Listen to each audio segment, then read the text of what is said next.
Now, during this presentation, I'm going to talk to you about how to pass the RAF Officer Aircrew and Selection Centre, which is more commonly known as the OASC. Now, many people prepare for the RAF Officer selection process by going online and trying to find out the different tests and interview questions that they will go through and get asked during the OASC. Now, that is fine, there's nothing wrong with that. However, during this presentation, I'm going to teach you how you can really hone your preparation time to get the highest scores possible during the RAF Officer OASC. So basically, you're going to complete 5 different leadership exercises during the OASC that show in detail your leadership potential and style in a variety of challenging environments. And the key words here are leadership potential and your style, because you're applying to become an officer. And officers are basically leaders and managers, and they also have to adopt a certain style of leadership, and that style is about working as part of a team, it's about being confident, and it's about being resilient and having the ability to communicate in a concise and succinct manner. And I'll go through the different areas that you're going to be assessed against during the OASC as I go through the presentation, but I want you to really focus on demonstrating your leadership potential. You don't have to be the finished article when you go to OASC. Yes, it's great if you've had some leadership practice and experience of leading teams, that's great, but you don't have to necessarily have had a great amount of leadership. You just have to show the potential. And we're also going to think about your style, how you come across during the OASC. So the different areas that you'll be assessed against, you're going to go through a group discussion, a group planning exercise, a hangar familiarisation period, an exercise without a leader, a command situation exercise, and an individual planning exercise.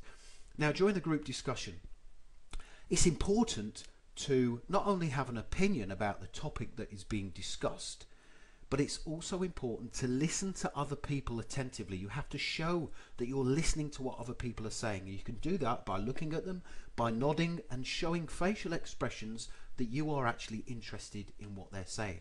If you don't do that, you will lose marks. It's also important when you're speaking that you talk to everybody in a clear and concise manner and they can hear what you're saying, because you will be assessed against how you project your voice. So you can also involve other people. Let's say you're taking part in the group discussion and you notice somebody sat there who hasn't had a chance to speak yet. There is nothing wrong with you saying to that person, you've not had a chance to speak yet, what's your view on this matter? Okay, and therefore you'll gain marks for involving other people, because it's all about teamwork. During the group planning exercise and the individual planning exercise, you're going to have to carry out a sense of urgency, you're going to have to problem solve. During the exercise without a leader, you're going to have to work with a great deal of urgency, and that is important. Focus on getting the task done and show a level of motivation for getting the task done. Don't just go along with what other people are doing. Really get involved and demonstrate that you are motivated for achieving the goal and finishing the task. Now, when you're actually taking charge of a command situation, that's when you're going to show real leadership potential. Okay, so you're going to have to brief your team, and I use what is called SMEAC: situation, mission, execution, any questions, and checking for understanding. So you'll explain what the situation is to the other people within the command task. You'll then explain what the mission is, basically what the goal is. You'll then explain what the execution is, so basically what you want other people to do. So basically the delegation of different tasks. So playing to different people's strengths is very important. You'll then check to see if anybody has any questions, and then finally check for understanding. So I would use that SMEAC: situation, mission, execution, any questions, checking for understanding. Okay, and that shows that you're an organized person.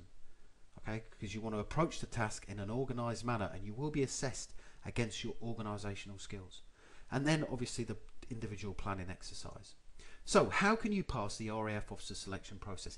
Well, let's first of all take a quick look at the competencies required for success during initial officer training, because if we know the qualities and the competencies that are required to become a successful officer in the RAF, then we can try and demonstrate some of these during the OASC. Communication. So you communicate accurately and effectively, both orally and in writing. And I've already spoke about the group discussion, how important it is to be concise, succinct, to have a good voice projection, listening to others attentively, and also involving other people. Teamwork works willingly with others to achieve common goals, so you don't need to be told to get involved and to work with a level of motivation. It should just come naturally. Influence, you persuade other people to follow a certain course of action, and you will be assessed during the OASC on your level of influence. Let's say you're taking part in the group planning exercise and you know that your idea is a good one. Have you got the ability to persuade other people to follow your course of action? Because that's what officers, leaders have to do. They have to persuade their teams to go in their direction. Appreciation, you comprehend, you identify and extract and assimilate information from a range of different sources. And a lot of that would be done during a planning exercise, gathering loads of different information. Reasoning, can you think logically, practically and coherently to produce a successful or reasonable solution? Quickly and accurately, you have to work under pressure. Okay, you have to demonstrate a great sense of urgency for getting tasks achieved. Organisation, I've spoke about that already. Are you determined? You determine the priorities and allocate different resources effectively and efficiently to a task. Remember I mentioned about SMEAC. Capacity holds and processes multiple inputs whilst maintaining task performance. So these competencies are important. These are about your character. Are you a decisive person? Do you make sound, appropriate decisions within a timescale demanded by the situation? Are you self-motivated? I already spoke about that. You have to demonstrate a high level of commitment, and you have to show interest during the tasks. Self-analysis, you monitor and objectively analyse your own performance, and you have integrity. So your behaviour is guided by principles, morals and ethics appropriate to the Royal Air Force. So basically you want to go there and act like a role model. You know, don't walk around with your hands in your pockets. Make sure you dress formally. Make sure you dress smart. So how are you assessed during the RAF Officer OASC? Confidence and resilience is assessed. So you have to be a confident person, and there is a difference between confidence and arrogance. You don't want to be arrogant. Make sure you are have confidence in your own abilities, and be resilient under pressure when things are going wrong, and they will do during certain occasions, during different tasks. You have to keep going, even though you know you may not achieve the task. You have to be resilient and keep rallying everybody, get everyone going and moving. Oral communication, I've spoke about the importance of that. Influencing people, solving different problems and working effectively as part of a team. Now, during the selection process for becoming an RAF officer, the boarding officers or the assessing officers will use what is called a behavioural anchored rating scale, or a BAR, and it basically allows them to rate your performance on a scale which is linked to clearly defined observable behaviours. Let's take a look at an example of a BAR, and this is oral communication, so we already know that this is how you're going to be assessed. You want to be aiming for grade 4 with this. So how you speak, your delivery is forceful projection, it's clear, and it's effective. People listen to you. It's concise, succinct, articulate, easily understood, and you use a language and a style that is appropriate to your audience. So you're standing upright, shoulders back, and when you're listening, listen to others attentively. Listen to other people's views. It's not just all about your view. You need to listen to other people and show that you're listening. And as I mentioned earlier, you need to show attentively, and that can be by nodding, by using facial expressions, and also about involving other people. And it says there, asks patient questions to clarify. So this is a great way to get extra marks during the group discussion. Ask questions to clarify, and use that word clarify. You can say, can I just clarify something there? So what you're saying is X, Y and Z, and if you say that, you will gain extra marks. Now the unfortunate thing is the bar goes down in grades. So we've got grade 4, which is what you need to be going for, grade 3, which is acceptable, your delivery is okay, you express yourself clearly, good pace, good projection, but you know, it's not outstanding, but it's okay, and you just listen to other suggestions. But there's a difference between listening and listening attentively and asking patient questions to clarify. Now we need to avoid grade 2 and grade 1. Okay, if we look at grade 1, your delivery is mumbled, you mutter, you're monotonous, your voice doesn't carry, and you don't listen to other people's views. You know, if you're scoring 1s and 2s, you're not going to get through. So we don't want to go for them. We want to be going for the ones and twos, especially the ones. So this is why I say it's important. Yes, you can go online and you can try and find out the different questions you'll get asked. And if you go to howtobecome.com, you can get those different tests and those interview questions. But my advice is to try and demonstrate the key attributes and qualities at the selection process, because that is how you're going to be assessed.